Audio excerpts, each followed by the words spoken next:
Não sabem que, quando vocês se oferecem a alguém para lhe obedecer como escravos, tornam-se escravos daquele a quem obedecem?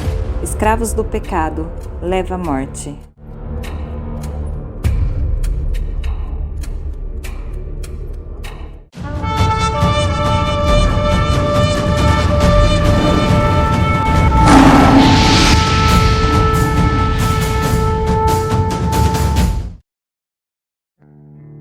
Antes de uma vida com Jesus, éramos escravos do pecado.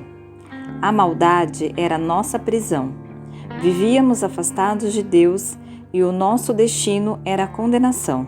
Vocês estavam mortos em suas transgressões e pecados, nos quais costumavam viver quando seguiam a presente ordem deste mundo, e o príncipe do poder do ar, o espírito que agora está atuando nos que vivem na desobediência.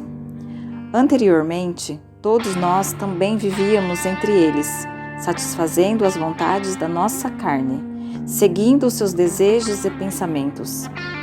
Como os outros, éramos por natureza merecedores da ira.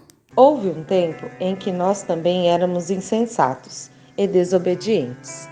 Vivíamos enganados e escravizados por toda espécie de paixões e prazeres. Vivíamos na maldade e na inveja, sendo detestáveis e odiando uns aos outros. A nossa vida era guiada pelos nossos desejos pecaminosos. Éramos escravos das nossas próprias paixões. O pecado era o nosso senhor e nós éramos servos dele. Andávamos pela escuridão, sem saber que o nosso paradeiro era a morte. Assim como o refém precisa de um resgate, assim era a nossa vida. Éramos reféns dos nossos pecados e precisávamos urgentemente de um resgatador, um salvador.